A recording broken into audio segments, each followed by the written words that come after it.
உதயநிதி வருகைக்காக மதுரை பாலமேடு ஜல்லிக்கட்டு போட்டி துவங்குவதில் தற்போது தாமதம் ஏற்பட்டிருக்கிறது. காலை 7 மணிக்கு துவங்குவதாக அறிவிக்கப்பட்டிருந்த நிலையில் உதயநிதி வராததால் போட்டி துவங்குவதில் தற்போது தாமதம் ஏற்பட்டிருக்கிறது. அது தொடர்பான காட்சிகளை நாம் நேரலையில் பார்த்து வருகிறோம். காலை 7 மணிக்கு துவங்குவதாக அறிவிக்கப்பட்டிருந்த நிலையில் உதயநிதி வராததால் போட்டி துவங்குவதில் தற்போது தாமதம் ஏற்பட்டிருக்கிறது. பாலமேடு வாடிவாசல் முன்பு மாடுபிடி வீரர்கள் மற்றும் பார்வையாளர்கள் காத்திருக்கக்கூடிய ஒரு அவல நிலை காணப்படுகிறது. இதுகுறித்த கூடுதல் விவரங்களோடு நேரலையில் செய்தியாளர் சல்மான் இணைகிறார்.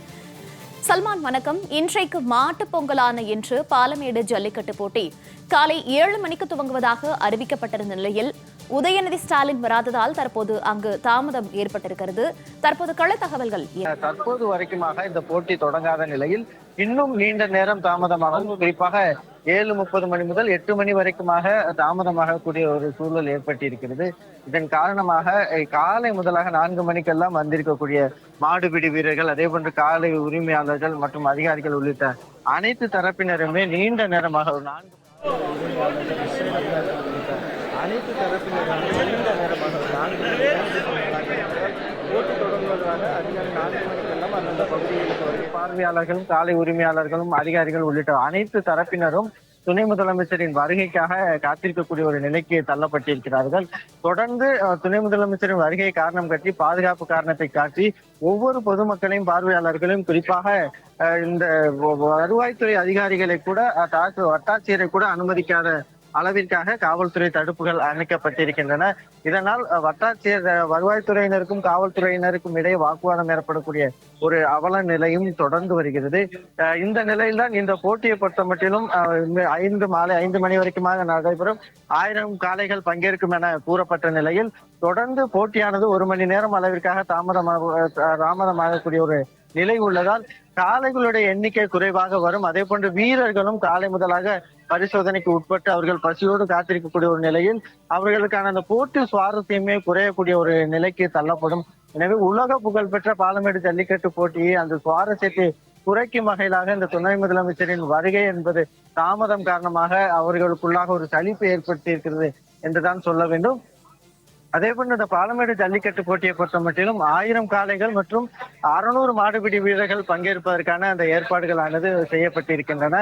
இந்த பாலமேடு ஜல்லிக்கட்டு போட்டியை பொறுத்த மட்டிலும் முதல் பரிசாக சிறந்த மாடுபிடி வீரருக்கு காரும், அதே போன்று சிறந்த காளை என்ற உரிமையாளருக்கு டிராக்டரும் பரிசாக வழங்கப்படுகிறது. அதே போன்று 2வது காளைக்கு நாட்டு பசுமாடு உள்ளிட்டவைகள் கூட வழங்குவதற்கான அந்த ஏற்பாடுகள் செய்யப்பட்டிருந்தன.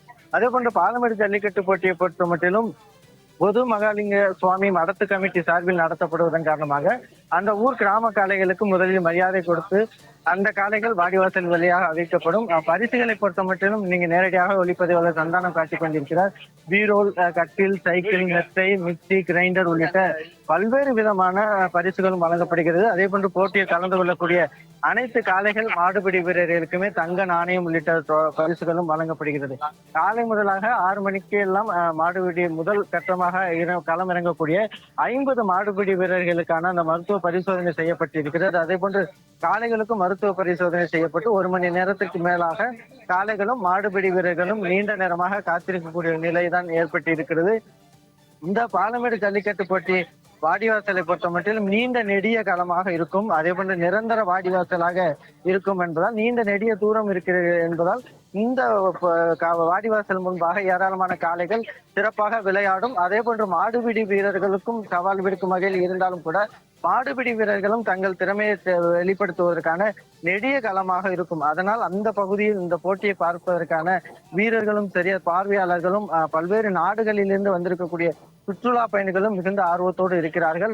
போட்டி களத்தை பொறுத்த மட்டிலும் இந்த போட்டி நடைபெறக்கூடிய 50 அடி தூரத்திற்கு முழுவதுமாக தேங்காய் நார் பரப்பப்பட்டிருக்கும். அந்த 2 அடி தூரத்திற்காக காளைகளுக்கு வடிபட்டு விடக்கூடாது, அதே போன்று மாடுபிடி வீரர்களுக்கும் எந்தவித காயமும் ஏற்பட்டு விடக்கூடாது என்பதற்காக முழுவதுமாக ஒரு 50 அடி தூரத்திற்காக தேங்காய் நார் பரப்பப்பட்டிருக்கும். இந்த போட்டியுடைய விதிமுறைகளை பொறுத்த மட்டிலும் வாடிவாசலிலிருந்து காளை வெளியேறும் போது ஒரே ஒரு மாடுபிடி வீரர் மட்டும்தான் காளையை பிடிக்க வேண்டும். அந்த தற்பொழுது காத்துக் கொண்டிருக்கக்கூடிய அந்த எல்கை பகுதி என்பது 50 அடி தூரத்தில் கட்டப்பட்டிருக்கும். அந்த எல்கைக்கு உள் அந்த உள்புறத்தில் தான் அந்த காளையை உடனடியாக அடக்க வேண்டும்.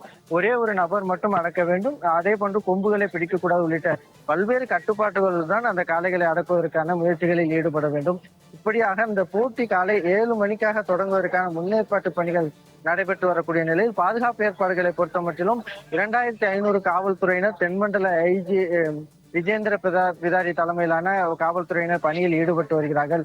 அதிகாலை 4 மணிக்கெல்லாம் அவர்கள் கடும் பனிப்பொழிவோடு இருக்கக்கூடிய நிலையில் அவர்கள் பாதுகாப்பு பணியில் ஈடுபட்டு இருக்கக்கூடிய நிலையில் தொடர்ந்து அந்த போட்டி தொடங்குவதில் தாமதம் ஏற்பட்டு வருவது காவல்துறையினருக்கு மிகப்பெரிய ஒரு சிரமத்தை ஏற்படுத்தி இருக்கிறது. பார்வையாளர்களும் பொதுமக்களும் அதே போன்று அதிகாரிகளும் உள்ளிட்டோரும் கூட நீண்ட நேரமாக காத்திருக்கக்கூடிய ஒரு நிலை காணப்படுகிறது.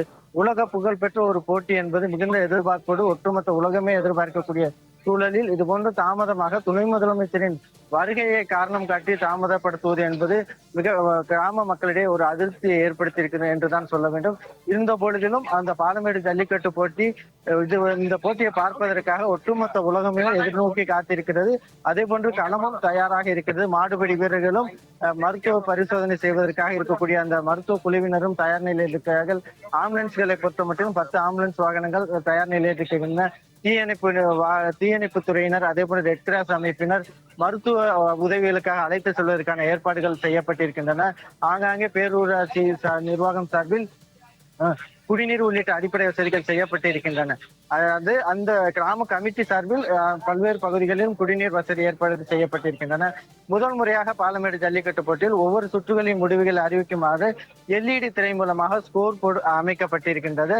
அந்த ஸ்கோர் போர்டுக்காக அமைக்கப்பட்டுள்ள LED திரைகளிலும் தொடர்ந்து பிரச்சனை இருப்பதன் காரணமாக அதனையும் கூட சரி செய்ய முடியாத ஒரு நிலைக்கு தள்ளப்பட்டிருக்கிறது. ஒட்டுமொத்தமாக பாலமேடு ஜல்லிக்கட்டு போட்டி கிராம கமிட்டியினர் சார்பில் சிறப்பான ஏற்பாடு செய்யப்பட்டிருந்தாலும் கூட துணை முதலமைச்சரின் வருகையால் தொடர்ந்து போட்டி தாமதமாகி கொண்டிருக்கிறது. இதனால் பொதுமக்கள் மிகுந்த ஒரு கவலையோடு நீண்ட நேரமாக காத்திருக்கிறார்கள். கிராமத்தினுடைய காளைகளுமே ஒரு குறிப்பிட்ட நேரத்திற்குள் அந்த வாடிவாசலில் வெளியேற வேண்டும் என்பது அவர்களுடைய ஐதீகமாக இருக்கும். இதுபோன்று தொடர்ந்து தாமதம் ஏற்பட்டு வருவதால் கிராமத்தினரும் ஒரு கவலையில் தான் இருக்கிறார்கள். மோனிகா, கள தகவல்களை நேரலையில் வழங்கியமைக்கு நன்றி சல்மான்.